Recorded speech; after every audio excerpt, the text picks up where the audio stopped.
So, this isn't usually the kind of video I do, but that's mostly because it's almost all audio. I recorded myself reading the Yellow Wallpaper by Charlotte Perkins Gilman. It is in the public domain, so I'm allowed. And I released it on my podcast. So, since I took the time to do the recording and the editing, I figured why not release it over here too. So, this is the first time I've ever done anything like this, so be nice. um, yeah, it's a great short story. I really love it. We do a discussion about it on over on the podcast. I'll link everything down below if you want to check any of that out. And yeah, I'll be back with a normal video soon. I'm all set up, so yeah, bye.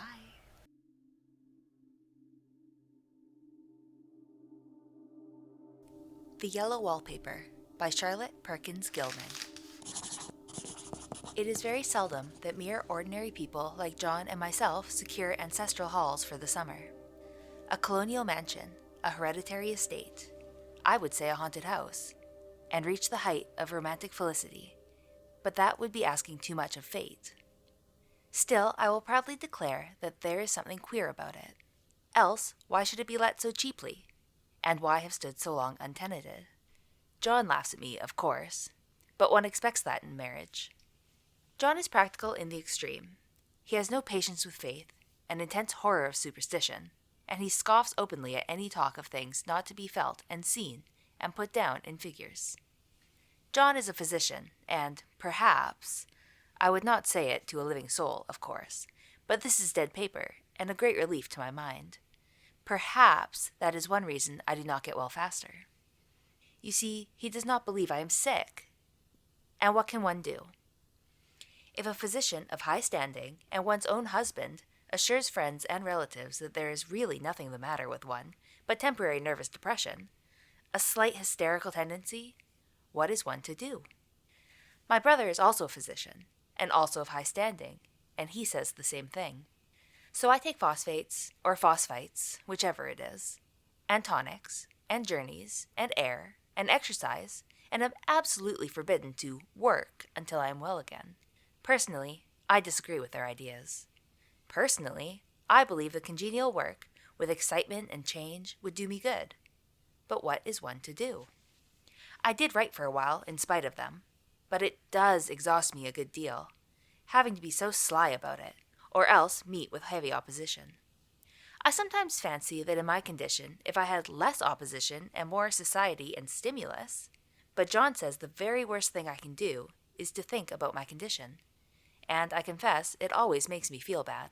So I will let it alone and talk about the house. The most beautiful place. It is quite alone, standing well back from the road, quite 3 miles from the village. It makes me think of English places that you read about, for there are hedges and walls and gates that lock, and lots of separate little houses for the gardeners and people. There is a delicious garden. I never saw such a garden. Large and shady, full of box-bordered paths, and lined with long grape-covered arbors with seats under them. There were greenhouses, too, but they're all broken now.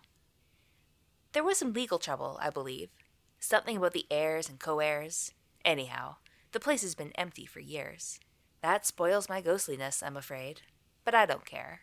There's something strange about the house. I can feel it. I even said so to John one moonlit evening. But he said what I felt was a draft and shut the window. I get unreasonably angry with John sometimes. I'm sure I never used to be so sensitive. I think it is due to this nervous condition. But John says if I feel so, I shall neglect proper self-control. So I take pains to control myself. Before him, at least. And that makes me very tired. I don't like our room one bit. I wanted one downstairs that opened onto the piazza and had roses all over the window, and such pretty old-fashioned chintz hangings. But John would not hear of it. He said there was only one window and not room for 2 beds, and no near room for him if he took another. He is very careful and loving, and hardly lets me stir without special direction. I have a schedule prescription for each hour in the day. He takes all care from me, and so I feel basely ungrateful not to value it more. He said we came here solely on my account, that I was to have perfect rest and all the air I could get. Your exercise depends on your strength, my dear, he said, and your food somewhat on your appetite, but air you can absorb all the time. So we took the nursery at the top of the house. It is a big, airy room, the whole floor nearly, with windows that look all ways, and air and sunshine galore. It was nursery first and then playground and gymnasium, I should judge, for the windows are barred for little children, and there are rings and things in the walls. The paint and paper look as if a boys' school had used it. It is stripped off, the paper, in great patches all around the head of my bed, about as far as I can reach, and in a great place on the other side of the room low down. I never saw a worse paper in my life. One of those sprawling, flamboyant patterns committing every artistic sin. It is dull enough to confuse the eye in following, pronounced enough to constantly irritate and provoke study. And when you follow the lame, uncertain curves for a little distance, they suddenly commit suicide, plunge off at outrageous angles, destroy themselves in unheard of contradictions. The color is repellent, almost revolting, a smoldering, unclean yellow, strangely faded by the slow-turning sunlight. It is a dull yet lurid orange in some places, a sickly sulfur tint in others. No wonder the children hated it. I should hate it myself if I had to live in this room long. There comes John, and I must put this away. He hates to have me write a word.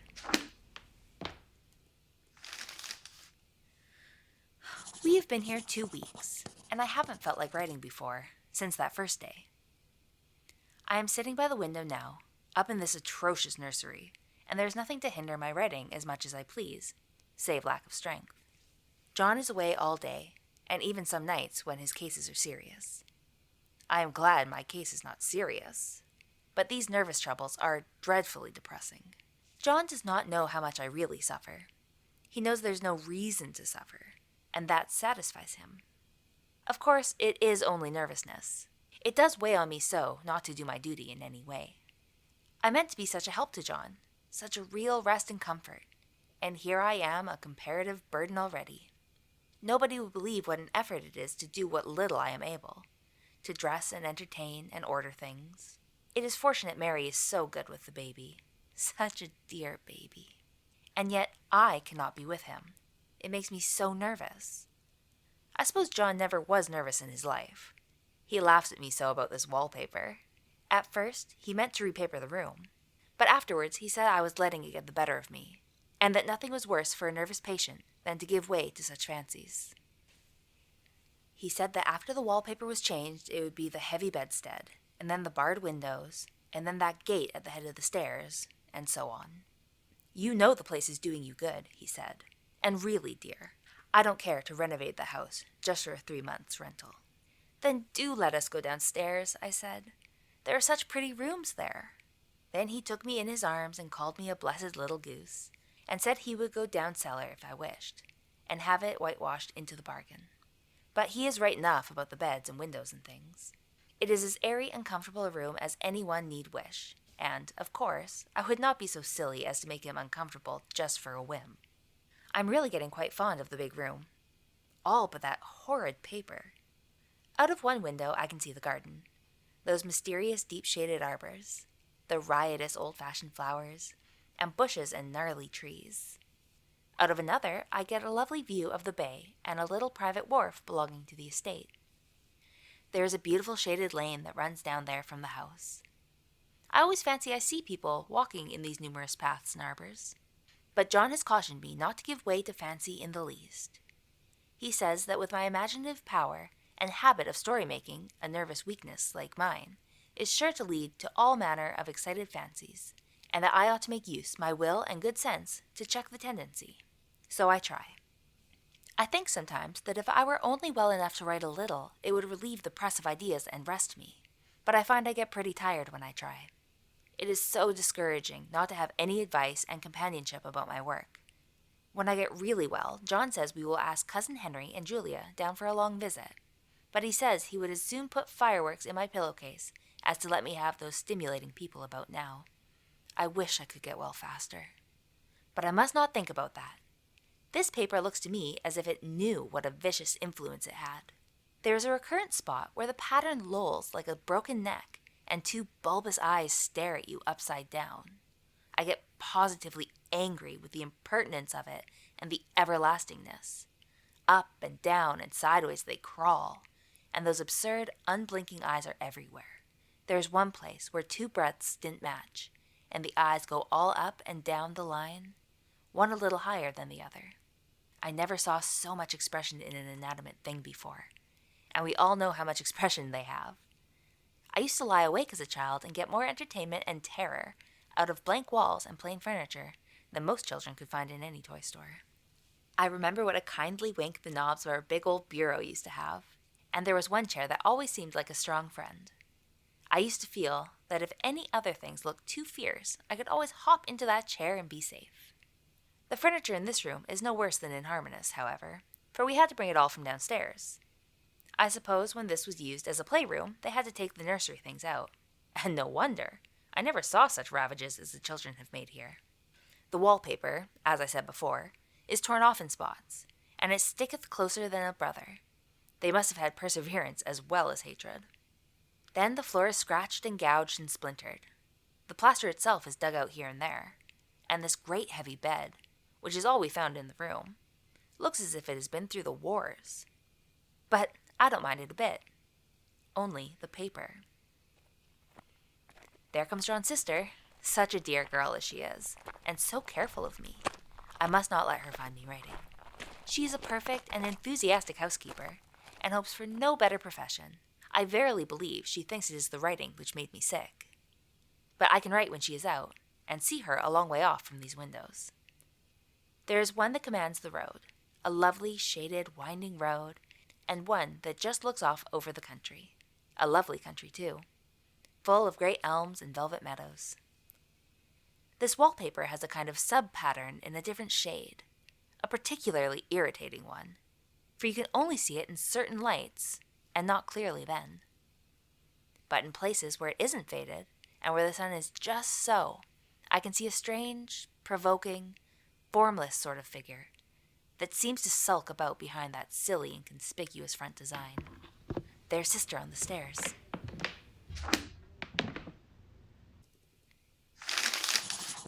Well, the 4th of July is over.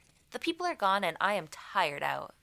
John thought it might do me good to see a little company, so we just had Mother and Nellie and the children down for a week. Of course, I didn't do a thing. Jenny sees to everything now, but it tired me all the same. John says if I don't pick up faster, he shall send me to Weir Mitchell in the fall. But I don't want to go there at all. I had a friend who was in his hands once, and she says he is just like John and my brother, only more so. Besides, it is such an undertaking to go so far. I don't feel as if it was worthwhile to turn my hand over for anything, and I'm getting dreadfully fretful and querulous. I cry at nothing, and cry most of the time. Of course, I don't when John is here, or anybody else, but when I am alone. And I am alone a good deal just now. John is kept in town very often by serious cases, and Jenny is good and lets me alone when I want her to. So I walk a little in the garden or down that lovely lane, sit on the porch under the roses, and lie down up here a good deal. I'm getting really fond of the room in spite of the wallpaper. Perhaps because of the wallpaper. It dwells in my mind so. I lie here on this great immovable bed. It is nailed down, I believe, and follow that pattern about by the hour. It is as good as gymnastics, I assure you. I start, we'll say, at the bottom, down in the corner, over there, where it has not been touched, and I determine for the 1000th time that I will follow the pointless pattern to some sort of a conclusion. I know little of the principle of design, and I know this thing was not arranged on any laws of radiation, or alternation, or repetition, or symmetry, or anything else that I have ever heard of. It is repeated, of course, by the breadth, but not otherwise. Look at it in one way. Each breadth stands alone. The bloated curves and flourishes, a kind of debased Romanesque, with delirium tremens, go waddling up and down in isolated columns of fatuity. But, on the other hand, they connect diagonally, and the sprawling outlines run off in great slanting waves of optic horror, like a lot of wallowing seaweeds in full chase. The whole thing goes horizontally, too. At least, it seems so, and I exhaust myself in trying to distinguish the order of its going in that direction. They have used a horizontal breadth for a frieze, and that adds wonderfully to the confusion. There is one end of the room where it is almost intact, and there, when the cross lights fade, and the low sun shines directly upon it, I can almost fancy radiation after all. The interminable grotesques seem to form around a common center, and run off in headlong plunges of equal distraction. It makes me tired to follow it. I will take a nap, I guess. I don't know why I should write this. I don't want to. I don't feel able. And I know John would think it absurd. But I must say what I feel and think in some way. It is such a relief. But the effort is getting to be greater than the relief. Half the time now I am awfully lazy and lie down ever so much. John says I mustn't lose my strength and has me take cod liver oil and lots of tonics and things, to say nothing of ale and wine and rare meat. Dear John, he loves me very dearly and hates to have me sick. I tried to have a real, earnest, reasonable talk with him the other day and tell him how I wish he would let me go and make a visit to Cousin Henry and Julia. But he said I wasn't able to go, nor able to stand it after I got there, and I did not make out a very good case for myself, for I was crying before I had finished. It is getting to be a great effort for me to think straight. Just this nervous weakness, I suppose.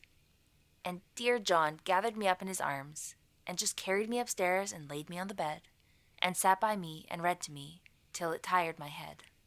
He said I was his darling and his comfort and all he had, and that I must take care of myself for his sake and keep well. He says no one but myself can help me out of it, that I must use my will and self-control and not let any silly fancies run away with me. There's one comfort, the baby is well and happy, and does not have to occupy this nursery with the horrid wallpaper. If we had not used it, that blessed child would have. What a fortunate escape! Why, I wouldn't have a child of mine, an impressionable little thing, live in such a room for worlds. I never thought of it before, but it is lucky that John kept me here after all. I can stand it so much easier than a baby, you see. Of course, I never mention it to them any more. I am too wise. But I keep watch of it all the same. There are things in that paper that nobody knows but me, or ever will. Behind that outside pattern, the dim shapes get clearer every day. It is always the same shape, only very numerous, and it is like a woman stooping down and creeping about behind the pattern. I don't like it a bit. I wonder. I begin to think. I wish John would take me away from here. It is so hard to talk with John about my case, because he is so wise, and because he loves me so. But I tried it last night. It was moonlight. The moon shines in all around, just as the sun does. I hate to see it sometimes. It creeps so slowly, and always comes in by one window or another. John was asleep, and I hated to wake him, so I kept still and watched the moonlight on that undulating wallpaper, till I felt creepy. The faint figure behind seemed to shake the pattern, just as if she wanted to get out. I got up softly and went to feel and see if the paper did move, and when I came back, John was awake. "What is it, little girl?" he said. "Don't go walking about like that. You'll get cold." I thought it was a good time to talk, so I told him that I really was not gaining here, and that I wished he would take me away. "Why, darling," said he, "our lease will be up in 3 weeks, and I can't see how to leave before. The repairs are not done at home, and I cannot possibly leave town just now. Of course, if you were in any danger, I could and would. But you really are better, dear, whether you can see it or not. I am a doctor, dear, and I know. You are gaining flesh and color. Your appetite is better. I feel really much easier about you." "I don't weigh a bit more," said I, "nor as much, and my appetite may be better in the evening when you are here, but it is worse in the morning when you are away." "Bless her little heart," he said with a big hug. "She shall be as sick as she pleases. But now let's improve the shining hours and go to sleep and talk about it in the morning." "And you won't go away?" I asked gloomily. "Why, how can I, dear? It is only 3 weeks more, and then we will take a nice little trip of a few days while Jenny is getting the house ready. Really, dear, you are better."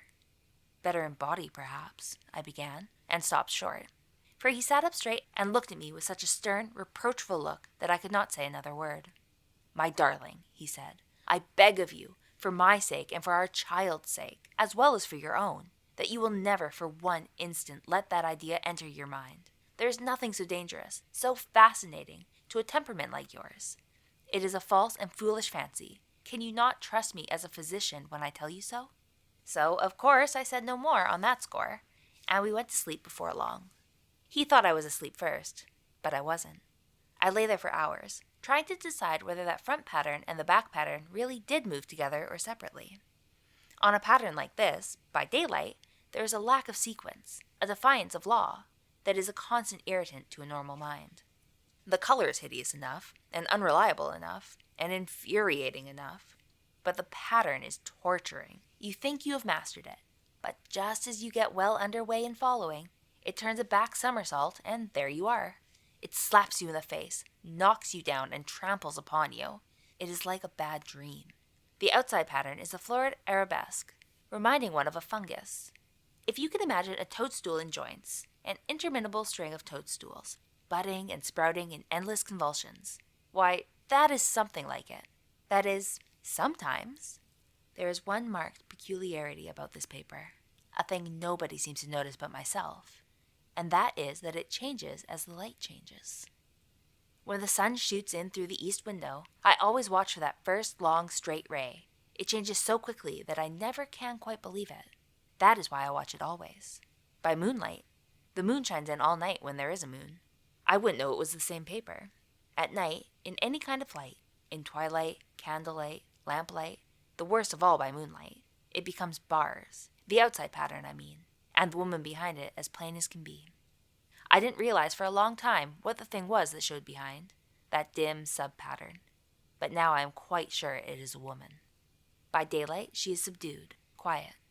I fancy it is the pattern that keeps her so still. It is so puzzling. It keeps me quiet by the hour. I lie down ever so much now. John says it is good for me, and to sleep all I can. Indeed, he started the habit by making me lie down for an hour after each meal. It is a very bad habit, I am convinced, for, you see, I don't sleep. And that cultivates deceit, for I don't tell them I'm awake. Oh no. The fact is, I'm getting a little afraid of John. He seems very queer sometimes, and even Jenny has an inexplicable look. It strikes me occasionally, just as a scientific hypothesis, that perhaps it is the paper. I have watched John when he did not know I was looking, and come into the room suddenly on the most innocent excuses, and I've caught him several times looking at the paper. And Jenny, too. I caught Jenny with her hand on it once. She didn't know I was in the room, and when I asked her in a very quiet voice, with the most restrained manner possible, what she was doing with the paper, she turned around as if she had been caught stealing, and looked quite angry, asked me why I should frighten her so. Then she said that the paper stained everything it touched, and she had found yellow smooches on all my clothes and John's, and she wished we would be more careful. Did not that sound innocent? But I know she was studying that pattern, and I am determined that nobody shall find it out but myself. Life is very much more exciting now than it used to be. You see, I have something more to expect, to look forward to watch. I really do eat better, and am more quiet than I was. John is so pleased to see me improve. He laughed a little the other day, and said I seemed to be flourishing in spite of my wallpaper. I turned it off with a laugh. I had no intention of telling him it was because of the wallpaper. He would make fun of me. He might even want to take me away. I don't want to leave now until I have found it out. There is a week more, and I think that it will be enough. I am feeling ever so much better. I don't sleep much at night, for it is so interesting to watch developments, but I sleep a good deal in the daytime. In the daytime, it is tiresome and perplexing. There are always new shoots on the fungus, and new shades of yellow all over it. I cannot keep count of them, though I have tried conscientiously. It is the strangest yellow, that wallpaper. It makes me think of all the yellow things I ever saw. Not beautiful ones like buttercups, but old, foul, bad yellow things. But there is something else about that paper. The smell. I noticed it the moment we came into the room, but with so much air and sun, it was not bad. Now we have had a week of fog and rain, and whether the windows are open or not, the smell is here. It creeps all over the house. I find it hovering in the dining room, skulking in the parlor, hiding in the hall, lying in wait for me on the stairs. It gets into my hair, even when I go to ride. If I turn my head suddenly and surprise it, there is that smell. Such a peculiar odor, too. I have spent hours in trying to analyze it, to find what it smelled like. It is not bad at first, and very gentle, but quite the subtlest, most enduring odor I ever met. In this damp weather, it is awful. I wake up in the night and find it hanging over me. It used to disturb me at first. I thought seriously of burning the house to reach the smell. But now I'm used to it. The only thing I can think of is that it is like the color of the paper, a yellow smell. There is a very funny mark on this wall, low down, near the mopboard, a streak that runs around the room. It goes behind every piece of furniture, except the bed, a long, straight, even smooch, as if it had been rubbed over and over. I wonder how it was done and who did it, and what they did it for. Round and round and round and round and round and round. It makes me dizzy. I really have discovered something at last. Through watching so much at night, when it changes so, I have finally found out. The front pattern does move, and no wonder. The woman behind shakes it. Sometimes I think there are a great many women behind, and sometimes only one, and she crawls around fast, and her crawling shakes it all over. Then, in the very bright spots, she keeps still, and in the very shady spots, she just takes hold of the bars and shakes them hard. And she is all the time trying to climb through.